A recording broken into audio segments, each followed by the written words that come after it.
Lalong uminit yung summer nung nandito kayo. Senate naman, Senate. Sir, kumusta kayo kay ano, Bato? Standby. Jay, 1 cent for... Standby. game. Well, sure. Sir, yung kay Senator Bato na ongoing ang ethics committee. So, klaruhin ko lang yung kay Senator Bato. Lahat ay gustong pumasok siya. Gusto ni Senator Bato pumasok. Ayaw niyang hindi pumasok. Gusto ng minority pumasok siya. Gusto ng majority pumasok siya. Anong problema? May threat sa kanya na walang assurance ang gobyerno na mapoprotektahan yung kanyang karapatan. So katulad ngayon po, pumasyal po kayo dito sa Taguig. Kahit anong tapang nyo po bilang media, kung credible yung threat na pag pumunta kayo dito, kukunin kayo, dadaling kayo sa Hague, pupunta ba kayo dito? Kung gusto nyo man pumunta, yung editor nyo mismo magsasabi, huwag kayong pumunta kasi pwede naman kayo mag-interview sa ibang lugar. So it is not by desire of Senator Bato na huwag siyang pumasok. So that's the difference. So kung may hindi pumupunta for another reason, inuna negosyo, tinatamad. Pero pagka may rason, di ba, may sakit, o kaya on official business, in this case, may threat eh. So, nagkaroon ng isang paglilinaw ang DOJ noon, but with all due respect, lalong lumabo. Kasi ang sinabi ng DOJ noon, ay may karapatan siya tumakbo sa korte at susundin yung korte.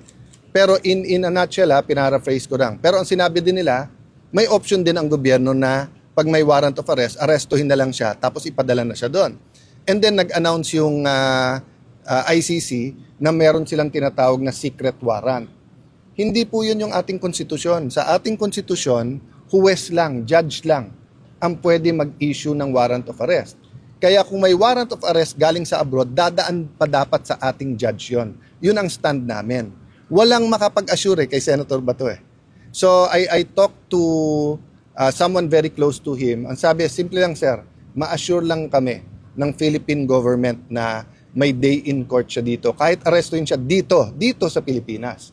Pero yung sasabihin, pwede siyang kunin tapos ipadala na lang sa ibang bansa, ay maninindigan siya. So the threat diba? is the arrest, Senator? Yes, I mean, that's from the start naman, di ba? Kasi nilabas nila na may warrant tapos may ganon, di ba? Oh.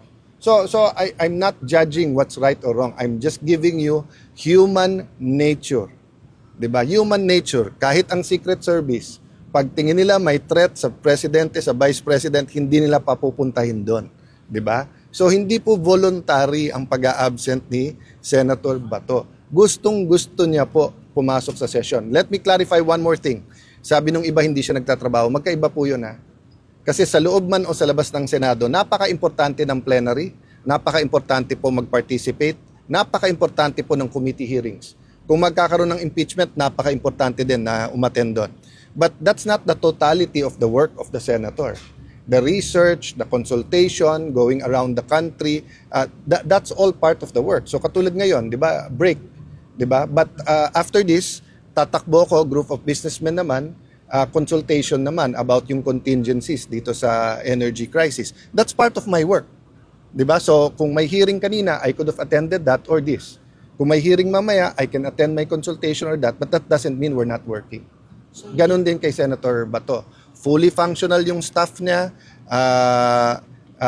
yung mga memos sa kanya, mga filing nila, magpo-monitor tuloy-tuloy. Again, do I want him to attend? Yes. I think he also wants to attend. Namimiss na niya yung trabaho niya sa Senate mismo. Kaya lang kung ang kapalit naman doon, pagtuntong niya doon, bigla siyang arestuin, bigla siyang isakay sa eroplano at ilipad sa Hague, 'di ba? Ilalaban niya yung karapatan niya. So walang reason para i-dismantle yung office at hindi siya pasweldohin na. Kung ganun, para mong sinabing i-threaten mo na rin yung 23. 'Di ba? Dapat yun ang baliktad eh. Bakit ang tinitignan natin yung may threat? Bakit hindi mapanindigan ng gobyerno, Senator Bato, nasa Pilipinas ka, may korte dito, safe ka. Pumasok ka, walang kikidnap sa'yo. O, hindi siya ma-assure ng ganun eh. So again, I'm not judging Pero linawin lang natin yung sitwasyon. Kasi ang lumalabas na sitwasyon para bang siya ang ayaw pumasok at dapat siya disiplinahin. Hindi ganun ang sitwasyon. Gusto niyang pumasok, pero live yung threat sa kanya. Sir, yung other issue, yung partial committee report sa Senado, yung sa Blue Ribbon regarding the flood control, as of now, Sen, wala pa po itong sapat na pirma, yung comment po nila. Well, two things. One, I've been around government long enough to understand na systemic yung corruption. Napakasakit, napaka-tragic yung flood control scandal, but may opportunity dito. Yung opportunity dito ay ang opportunity dito is yung hindi lang one time, big time, no, but to go to the root of the problem ng corruption sa Pilipinas and really address it. Ang unang naging problema is we didn't start with the truth. 'Di ba? From the start, sinasabi natin hindi lahat yung ghost. Pinalabas lahat ghost para mas marami magalit. Ngayon ina-admit nila hindi maraming ghost. Pangalawa, from the start sinasabing may mastermind pero tinatagpi-tagpi. O ano nangyaring net effect? Everyone na magkalaban sa local, sa national, ang kanyang mastermind, yung kalaban niya. Rather than finding kung sino ang tunay na mastermind pangkabuuan. Okay. Having said that, I believe sincere lahat. Sincere ang Pangulo na isolve to, sincere ang Kongreso, sincere si Senator Lacson, etc. But eto lang ang tanong ko why so much fuss about the partial when we have the opportunity to have the whole and bigger picture? Even sa pilian ng witnesses, in my experience, alam niyo naman naging chairman din ako ng Blue Ribbon ng matagal, you just allow the witnesses. Then through cross-examination, through the questions, interpellations sa mga senador, makikita kung sinong sinungaling at hindi. Ang difference lang, noong 2007, nung kami, wala pa masyadong social media. So nandyan ang lens ninyo bilang journalist. So dino-double, triple, quadruple, fina-fact check nyo. Ngayon kasi, lahat may social media. So for the same witness, may grupong maniniwala, hindi. But that shouldn't stop the Senate from inviting witnesses. Kasi kung sasabihin natin, ang i-invite lang natin na witness ay credible, then number one, you're already prejudging. So pag hindi pala na-invite yan, hindi credible. Pag na-invite pala yan, credible. Di ba? Secondly, you're taking out the opportunity for the people to judge from themselves. Di ba? So kung sasabihin mo, halimbawa, Mike Defensor, o sabihin mo, totoo ba sinasabi about the Marines o hindi? Let the people judge. O ngayon, yung sa NBI, sino paniniwala natin? Yung NBI o siya? Diba? That's the beauty of having 24 senators. We're not all members of the Blue Ribbon, but anyone can attend and anyone can ask.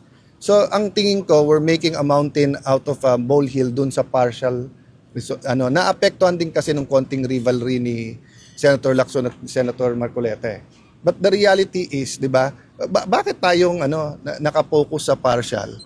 Hindi pa nga na-unveil lahat In fact, marami sa amin kasi binasa, we don't agree with the report. So hindi sa ayaw namin pumirma. Di ba? We have a lot of disagreements there. But why are we not talking? Ako personally, hindi pa tapos Iniimbestiga mo marami, hindi lang to marami pang yugto maraming nabubuksan. So for example, if you invited Zaldi Ko, when he was still chairman ng appropriations, iba malamang sagot niya. Nung natanggal siya, iba sagot niya. Nung bumaliktad at sinasabi na admin at hindi siya, iba na naman storya. Hindi ko alam pag nahuli at pumunta dito kung iba. So our effort should be get him there or get key witnesses like him to get him to the Senate and to the DOJ and to the Ombudsman. Until then, di ba, it's he said, she said, and ang problema, he said this ng January.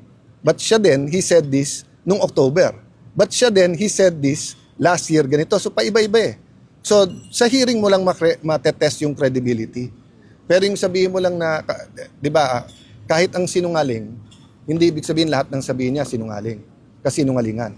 O kahit na yung pare, pastor, hindi pag nilagay mo dyan, 100% na sasabihin ay totoo. That's why you test them nga per statement. So I'm hoping we will finish the investigation. But if you ask me my opinion, the whole truth will come out next administration pa. The same thing sa Duterte administration, whether you're pro o anti, kailan lumabas yung mas maraming katotohanan? During his administration or after? About Cory administration, whether mabango o hindi, kailan lumabas yung katotohanan? Nung panahon na ni FBR at saka ni ERAP, the reality is we're a very political society. And whoever tells the story gets has the resources, the human resources, the financial resources, the storytelling techniques, di ba? So sometimes time will tell, or the better timing will tell you the whole of the story, di ba? So katulad ngayon, lumalabas ngayon, di ba? Pinupinteriya natin 2025 budget, na tama naman. Pero lumalabas maraming ghost na sa 24 at 23. Pero hindi pa lumalabas ng husto, pero yun ang lumalabas. Pwede bang yung building kay Fiscal, ano masasabi niyo ngayon? Well, all over the Philippines, we did our own investigation. Number one, walang ghost sa Taguig. Number two, it was all bid, etc. Ang initial information namin is marami, iba yung sa bidding, pero hindi yun yung actual contractor. So gamit ng lisensya. So I leave it up to the DPWH for their own investigation, and then dito wala kaming sinasanto, di ba? But that's the problem pagka open bidding, di ba? Pag open bidding, anyone can win. But that's precisely why we invited you, we invited Sec Vince, walang tinatago dito, and in fact may mga iba may kamalian sa paggawa. So how do we fix it? So it's all about funds of DPWH lang, hindi funds ng sino mang congressman o senator.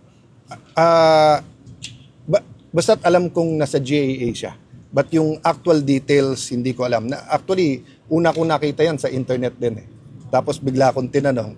Tapos we sent people here to look at everything. Yung natapos, etc. Then we interviewed yung gumagawa. Hindi sila empleyado nun.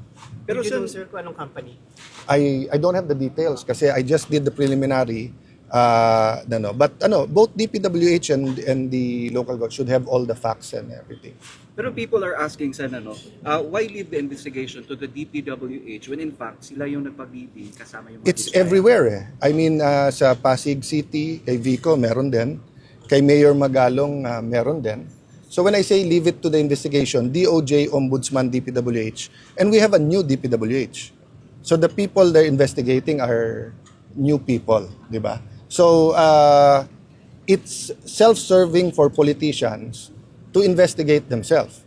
But it's katangahan for me not to even ask questions.